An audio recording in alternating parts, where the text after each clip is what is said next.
This video may contain spoilers for both Barbie and Oppenheimer. 2023 has been an insane year for film. Between disappointing box office numbers, questionable VFX, and the ongoing writers and actors strike, the film industry finds itself in a difficult place. Superhero movies, which consistently dominated the market in the modern era, seem to have actually taken a bit of a hit. But through it all, two movies have managed to deliver both critical acclaim and unprecedented box office success, and both those movies are Gran Turismo. All jokes aside, the reception of Barbie and Oppenheimer has been really exciting. It felt awesome to go to the movie theater and feel like it was an event again. Don't get me wrong, Avengers Endgame and Spider-Man No Way Home are two of the best theater experiences that I've ever had, but it was awesome seeing such a high level of excitement for a non-superhero property. People were dressing up in all pink and joking about being Knuff on their Instagram stories. I threw on the pinkest thing that I had for this video, and you can't even really see the Hello Kitty on it. Barbie shows how much of an untapped market that women are in the film industry. I sure hope no one learns the wrong lesson from that. It's so insane to me that no big budget movie before Barbie had been really catered to women in the same way. Even other female-led movies like Wonder Woman and Captain Marvel had much lower female to male ratios than Barbie did. Movie studios are going to be movie studios, unfortunately, and that is the reason why I'm making this video. I enjoyed Barbie a lot more than I was expecting to. I was excited for it, but I thought it was mostly going to be a fun movie with some good jokes and maybe a little bit of social commentary here and there. I was pleasantly surprised to see that it was an extremely funny movie with great social commentary and some pretty interesting observations. Margot Robbie and Ryan Gosling both gave incredible performances. They were extremely funny with some great line delivery, and they also had great chemistry with each other. The set design was incredible, and I really felt that it captured the world and tone that Greta Gerwig was going for. The only thing that didn't work for me about Barbie was the Will Ferrell stuff. It kind of felt like that was just there to set up their weird little Mattel cinematic universe. I remember being surprised that the movie was being called woke because I actually thought that it was pretty kind to men. But then I remembered that woke doesn't really mean anything, and people will call anything woke until it starts to make money. It seems like a lot of people flipped on the Mario movie as soon as they saw how successful it was going to be. First they were calling it woke, and then they were calling it anti-woke, which is very disingenuous. Originally, my Barbie video was going to be a response to Ben Shapiro's cringeworthy review, but I just decided that that was not worth it. What was woke, however, was Oppenheimer, where the lefty science guy gets kicked out of the government because of his woke leftiness. It's hilarious to me that the Barbie movie had more political backlash than the atomic bomb movie, but that's just the world that we live in, apparently. It seems like for the first time in a long time, Hollywood is at a true crossroads, and they are trying so hard to mess it up. The biggest lesson from Barbie and Oppenheimer should be that when you take a great director and let them execute their vision with little studio interference, you actually come out with a great product. Barbie is making $1 bajillion, and it makes sense. It's a crowd pleaser with wide appeal that is genuinely a lot of fun, but Oppenheimer is a 3-hour movie where men are just standing in rooms and talking to each other the whole time. And it's still a great freaking movie. Oppenheimer being such an unconventional blockbuster makes it outgrossing Inception and becoming one of the top 10 highest grossing rated R movies of all time even more impressive. The Oppenheimer trailers were really cut to look like it was a superhero movie, but I guess that paid off. They even showed off Albert Einstein like he was Thanos, but only one of those two actually got to defeat Robert Downey Jr. I got to see Oppenheimer in IMAX and it was really freaking cool. I thought the visuals were stunning, the performances were intimate, and the audio was blowing my ears out, but in the best way possible. Everybody is in this movie and nobody is phoning it in. I found it a little hard to follow on my first watch, but other than that, I don't really have any criticism at all.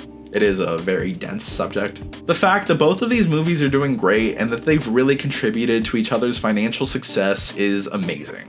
The Barbenheimer moment is special because it was such a genuine grassroots cultural moment, and it's not something that can be replicated by marketing executives, even though we're gonna keep seeing people try it. It's not just Barbie and Oppenheimer. There's so many incredible movies that have come out this year and made it such an exciting time to be a movie fan. I'm just really scared that the studios are gonna let us down. They just need to pay their writers and actors properly, treat VFX artists in a humane way, and let creatives be creatives without getting their grumpy little hands in there. Like I mentioned earlier, it's been a kind of turbulent year for superheroes. I think the most important thing to note about the supposed fall of superhero movies is that it's very rare for a well-received superhero movie to flop, while worse movies like Shazam 2 and The Flash totally flopped. I really enjoyed Blue Beetle, which is doing pretty badly at the box office, but I think that's more so due to the track record of the DCEU than the movie itself. And I think this connects to the overall lesson that should be learned from Barbie and Oppenheimer. Occam's razor is a term that basically means that the most obvious solution is usually the correct answer,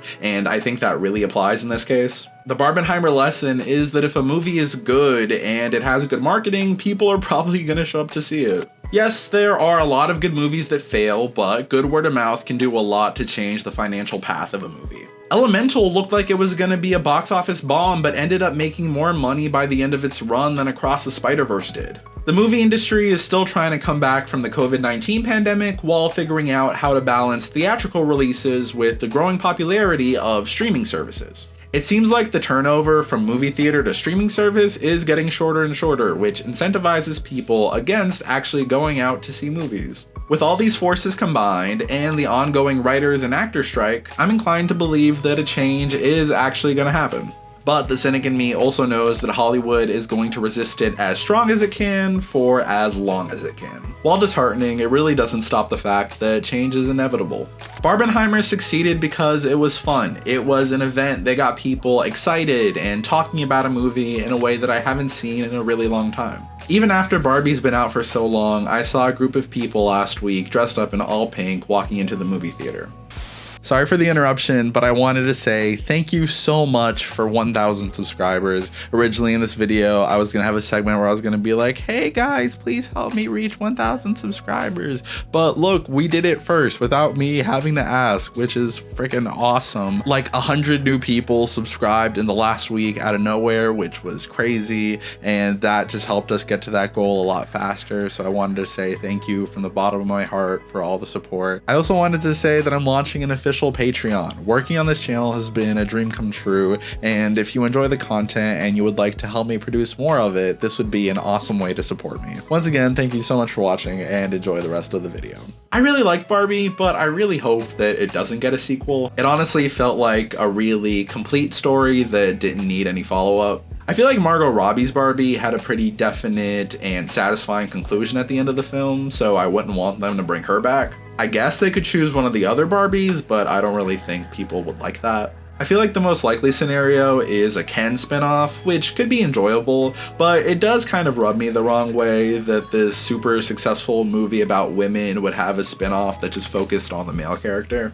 I feel like any project could come out good, but it really just depends on the team that's behind it. I'm sure that there's a universe out there where Barbie is a soulless cash grab, but look at the movie we ended up getting. There's other films like the Lego Movie, which seemed like a really bad idea at first, but ended up being pretty freaking great. Of course, time will tell what the best course of action really is. After all, I'm just some guy in his bedroom talking about movies, but I would love to hear your opinions in the comments down below.